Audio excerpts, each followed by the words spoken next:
ce que je retiens d'extrêmement important, c'est le manifeste de légitime défense en 1932. Ce manifeste de légitime défense, c'est la première rupture de l'intelligentsia martiniquaise avec le passé. C'est la toute première rupture. En juin 1932, ils ont fait ce manifeste avec René Ménil, oui. Jules Monroe, les frères Leroux, Étienne était Leroux.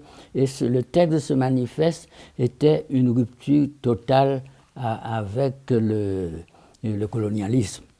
Parce que, oui, ils avaient adhéré à la fois en même temps au surréalisme qu'ils venaient de découvrir à Paris, en pleine effervescence, et aussi ils avaient adhéré au communisme. Ils ont adhéré à la fois au marxisme et au surréalisme. Et c'est Césaire, alors très jeune, qui venait d'entrer à l'école normale, un peu plus tard, Césaire aura été un lecteur, peut-être l'un des premiers lecteurs intelligents de légitime défense. Et après, la génération de Glissant a lu également légitime défense. Parce qu'avant, la littérature martiniquaise était une imitation absolument plate de tout ce qui se faisait en France, imitation du romantisme, du symbolisme, du Parnasse. Et dans ces circonstances, Césaire est venu en Haïti, il a fait un séminaire qui nous a beaucoup intéressés, qui nous a fascinés littéralement, et Césaire nous a révélé à la fois le marxisme et le surréalisme. C'était formidable. Donc je quitte Haïti en septembre 1946, et je débarque à la gare Saint-Lazare et Césaire m'attendait. C'est vous dire à quel point j'étais lié à Aimé Césaire dès mes plus jeunes années, n'est-ce pas? Et à l'époque, les étudiants étaient accueillis à la Cité universitaire internationale de Paris.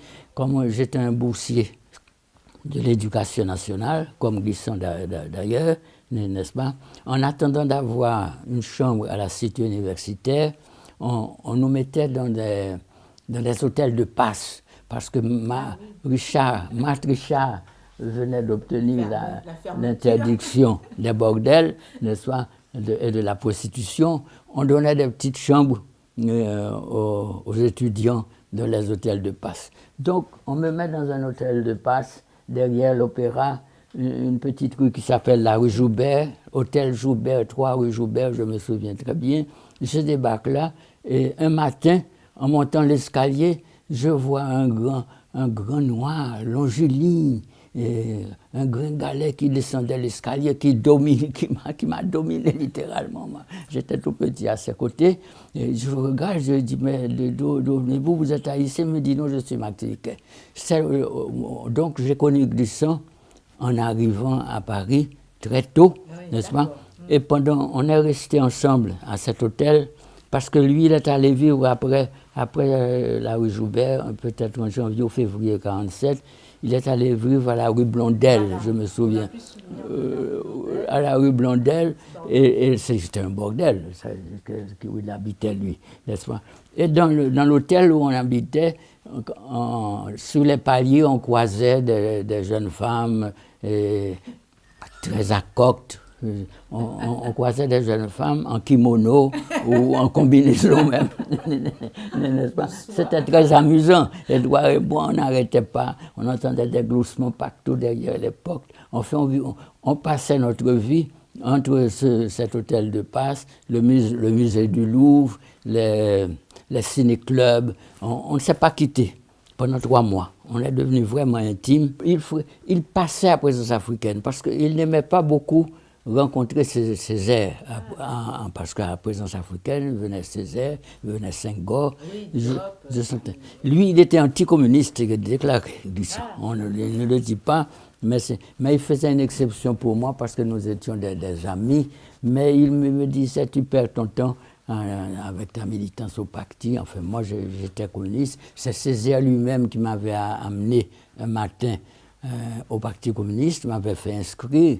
il m'avait présenté aux dirigeants communistes, il m'avait présenté à Torres, à Duclos, à Roger Garaudy, comme ça va, Laurent Casanova, à Aragon. Il m'a présenté à tout le personnel communiste dirigeant, n'est-ce pas? Il me disait, tu vas rentrer par le haut au Parti communiste, me disait Césaire. Mais je militais par le bas, alors que Glissant, dès 1947, s'est lié à des cercles de poètes, d'intellectuels en vue à l'époque, comme Jacques Charpier, comme Maurice Roche, comme Henri Pichette, des gens qui devaient plus tard collaborer à la revue Les Lettres Nouvelles. À Les Lettres Nouvelles, où Glissant est entré aux côtés de Maurice Nadeau pendant longtemps, n'est-ce pas? Je le voyais à la Sorbonne, de temps en temps. Lui, il fréquentait le cours du philosophe, là, de Bachelard, de Gaston Bachelard, et lui, il me parlait, parce qu'il aimait, c'était un beau parleur, un homme, il retenait tout, n'est-ce pas? J'ai jamais vu quelqu'un avec une telle mémoire, et il me parlait de Kierkegaard, il me parlait de Husserl, il me parlait de Heidegger, il me parlait de Nietzsche, et moi, je lui parlais n'est-ce pas, de Chateaubriand, parce que je suivais le cours, de Verlaine, de Rimbaud, de Victor Hugo, les cours que je suivais avec. Et nous étions tous deux éblouis par la compétence des profs qu'on avait, n'est-ce pas? Lui, il avait Bachelard, il avait Hippolyte, il avait Val. Tous étaient des sommités intellectuelles, n'est-ce pas? Et leurs cours, c'était des fêtes. Il y avait un professeur d'esthétique qui s'appelait Étienne Souriau, qui était un homme orchestre. Il expliquait l'esthétique avec un tel bonheur, un tel brillant il nous coupait le souffle, n'est-ce pas? Donc on a connu une période très agréable avec des profs pareils. À Sciences Po, j'avais même des professeurs extrêmement compétents, n'est-ce pas? Donc nous étions très contents. Et puis moi, je militais beaucoup, mais militais vraiment. Je dirigeais des associations d'étudiants. On avait l'association des étudiants d'outre-mer et on avait des manifestations au quartier latin. Glissant n'était pas un homme de manifestation. C'était un homme au départ il ne venait pas. Parce que d'abord, ce n'était pas ses idées.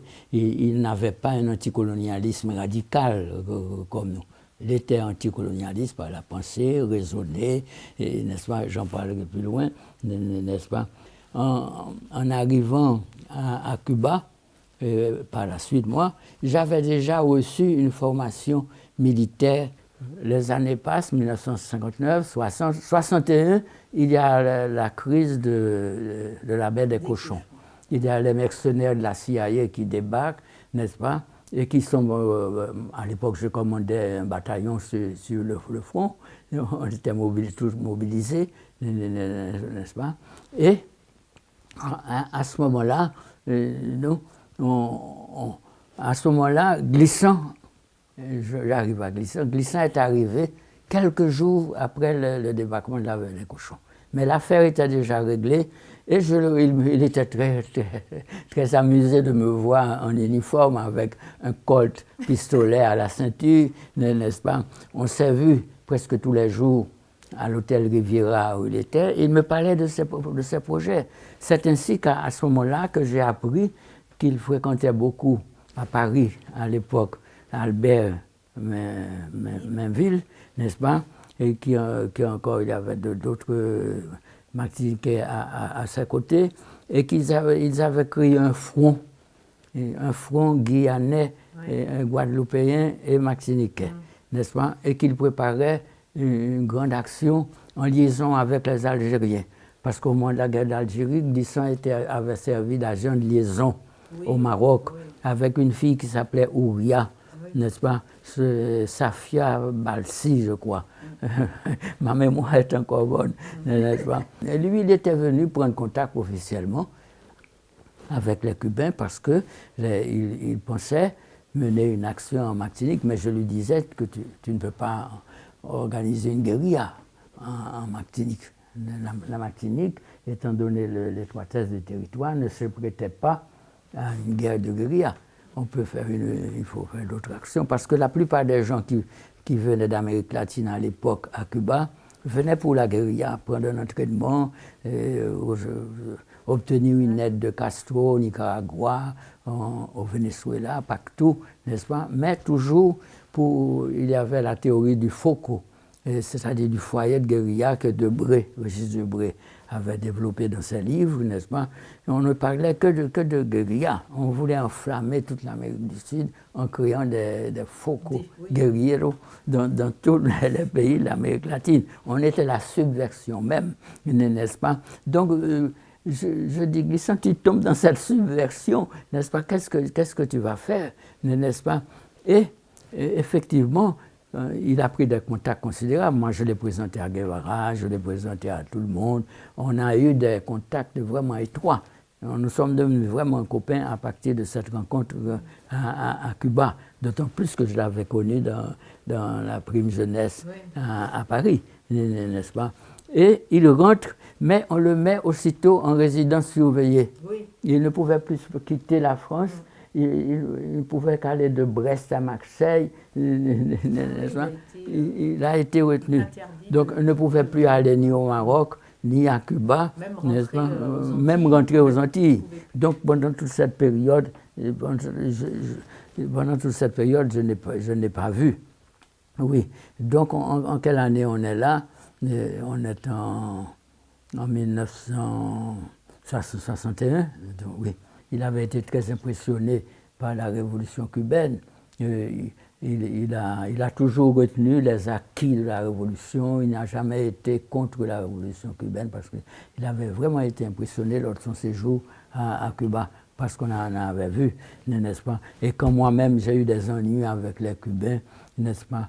Il me recommandait de ne pas trop me brouiller avec les Cubains, qu'il y avait quand même des réalisations, ce qui était vrai. Donc il n'y avait pas de problème à propos de Cuba entre nous.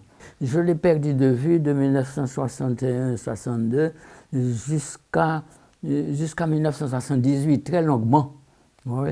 Mais je le suivais de loin, je savais ce qu'il faisait, qu'il était très actif. Et puis les livres, je lisais la plupart de ses bouquins, depuis La Lézarde, j'ai tout lu de lui, n'est-ce pas? Et puis, quand je débarque de nouveau à Paris, en 78, je le revois, n'est-ce pas? Et je vais passer les vacances à Martinique, et il a eu à mon égard un geste que j'avais beaucoup apprécié. Il m'a fait faire le tour de la Martinique pour me montrer l'île et m'amener même là où il y a eu la montagne Pelée, oui. Partout. On a fait pendant 2 jours le tour de la Martinique en voiture. On est devenus très copains. Il a dit qu'il voulait que je rencontre sa mère, ce que j'avais beaucoup apprécié. Et il m'a amené voir Adrienne, qui nous a offert un déjeuner avec Glissant. J'étais très touché, c'était une marque d'affection de sa part, de me présenter à sa mère, de déjeuner avec sa mère, qui m'a beaucoup impressionné avec ce grand-fils. Elle était très fermée, même avec Glissant. Un fils qui mesurait près de 2 mètres, mais elle avait l'autorité. Elle était très attachante, n'est-ce pas? Et il me parlait beaucoup de sa mère, il aimait beaucoup sa mère. Et il a soutenu une thèse à la Sorbonne, le discours antillais. Et il m'a invité, j'ai considéré que c'était un geste d'amitié de m'inviter à la soutenance de sa thèse. Il a été éblouissant, tout simplement, n'est-ce pas? Il y avait un jury considérable, avec Jacques Beck, Jean-Pierre Faye, qui encore quelques intellectuels, quelques autres grands intellectuels de la Sorbonne. Et lui, il a fait une thèse brillante, oui. Remarquable, n'est-ce pas? On me voit dans une photo avec lui, il me prend dans ses bras, j'allais le féliciter. Il était éblouissant, comme il pouvait l'être souvent. C'était oui. Quelqu'un de très brillant, n'est-ce pas? Qui était très cultivé, qui avait tout lu et qui était remarquable. J'étais absolument ébloui.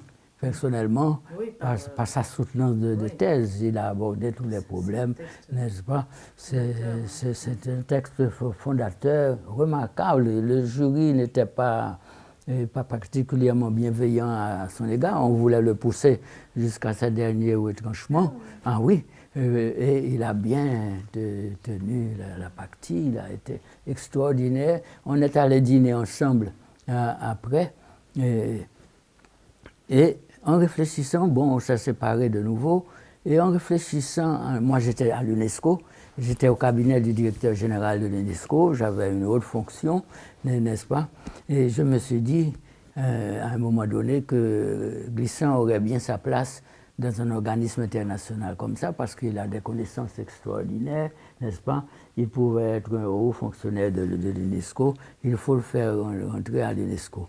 Je l'appelle au téléphone, je lui dis, il me dit non, c'est impossible, l'UNESCO les pays ont des quotas à l'UNESCO. Et le quota français est toujours très rempli, comme c'est sur place, le siège est à Paris, n'est-ce pas? C'est la croix et la bannière pour un Français ou un citoyen français d'entrer à l'UNESCO. Je lui dis, on ne sait jamais, et parce que tu es français, mais c'est un Français qui occupait le poste de directeur du courrier de l'UNESCO, qui pactait à la retraite. Je dis, le directeur de l'UNESCO, Mbo, Amadou Matambo, m'a proposé le poste de directeur du courrier. J'ai dit à Matambo que j'ai un ami qui est mieux préparé que moi à diriger la revue de l'UNESCO, qui avait besoin de nouveaux départs. L'homme, je pense à Édouard Glissant. Il vient à Paris, je le présente à Mbo, il fait naturellement une très bonne impression sur Mbo, n'est-ce pas? Et lui propose, moi je m'efface devant lui propose la direction du courrier, n'est-ce pas? Et il arrive au courrier de l'UNESCO, naturellement, il avait beaucoup d'idées, il avait tout un plan, n'est-ce pas? Par exemple, en commençant par les langues. Oui, le courrier de l'UNESCO paraissait en 25 langues, n'est-ce pas? Glissant a voulu augmenter les langues parce qu'il avait un faible particulier pour la linguistique et pour les langues du monde, n'est-ce pas? C'était son dada, n'est-ce pas? Il était très content d'ajouter, il a ajouté près de 10 langues pendant son séjour oui. Il a fait publier le courrier dans 36 langues. Il a fait un travail considérable. Je me souviens, il habitait rue de Lourmet dans le 15e arrondissement. Moi, j'habitais près du boulevard des Invalides, donc j'allais dîner chez eux. Je suis devenu l'intime des Glissant. Et il nous impressionnait beaucoup. Parfois, on arrivait chez lui pour dîner et il n'était pas là. Il rentre fatigué. Il s'allonge. Il nous salue et puis il s'allonge les bras en croix sur le parquet pour récupérer. Oui, il nous a fait ce coup-là en plusieurs occasions. Et les yeux fermés, les bras en croix. C'était une habitude. Maryse nous a dit, Édouard fait ça quand il rentre, qu'il est fatigué. Il récupère sur le parquet pendant quelques instants et puis il reprend du poil de la bête.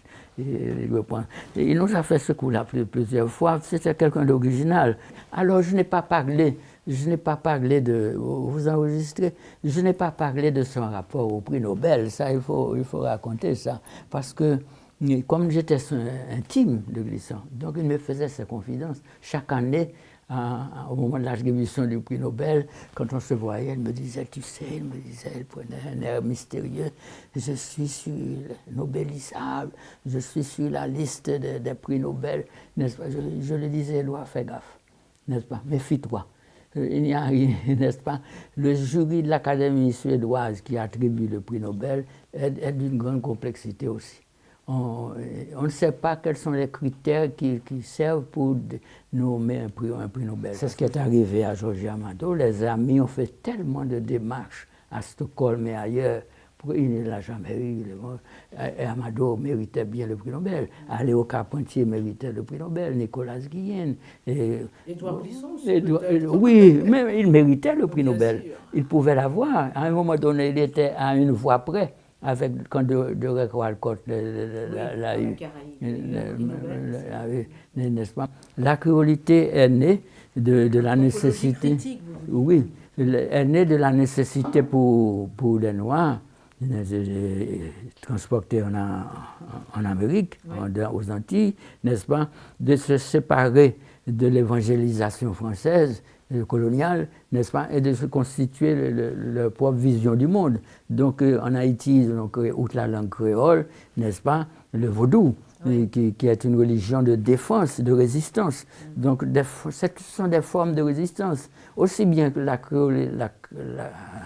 créolisation que la négritude. La négritude est venue quand Césaire a concentré sa critique sur la race. Donc aujourd'hui, on peut faire le point autant sur la négritude que sur la créolisation. Naturellement, Glissant a enrichi cette affaire de créolisation avec toutes sortes d'autres concepts, de tracés, comment on appelle, il a plusieurs concepts comme ça, n'est-ce pas, très bons, très vivants, dont il faut tenir compte pour une pensée nouvelle, pour donner à la mondialisation une culture. Son apport est considérable à la culture française, pas seulement martiniquaise, mondiale, à la culture mondiale. C'est de lui qu'on peut tirer vraiment une culture pour la mondialisation, n'est-ce pas? On est dans une voie, n'est-ce pas, où il a sa place à côté d'autres penseurs de l'époque comme Edgar Morin, n'est-ce pas? Oui. Moi, je rattache beaucoup Glissant à Edgar Morin. Et on va vers une culture mondiale, on ne sait pas ce que ce serait, mais il faut y penser. Et donc il avait quand même un aspect visionnaire, mais oui, parce que oui. Il a très longtemps, il a une expression, il dit forger à roche. Hein. Oui, on a l'impression que chez lui, les concepts se construisent par creusement successif. Oui. Et je pense qu'il avait quand même... je ne sais pas si vous êtes d'accord avec ça, une vision un petit peu prophétique. Ouais, je ne disais que du bien de lui. Quand je faisais des cours quelque part, je parlais, je connaissais son œuvre. On disait que son œuvre était illisible, c'est pas vrai. C'était une œuvre difficile. Moi, je crois que Glissant, avant tout, est un philosophe, n'est-ce pas? Plus que romancier, plus que poète. Il est moins poète que Walcott, que Derek Walcott. Il est moins romancier que Chamoiseau. Moins politique que Césaire, mais par contre, en philosophie, c'est lui qui domine toute cette génération. Il était essentiellement un philosophe et parlait en philosophe, et son style, naturellement, nécessitait du lecteur un effort. Mais on était récompensé quand on traversait cet obstacle. Il était d'une grande exigence, et je pense que, maintenant, je pose la question, n'est-ce pas? Je pose la question que dans votre colloque qu'il faut poser, que peut Édouard Glissant pour la mondialisation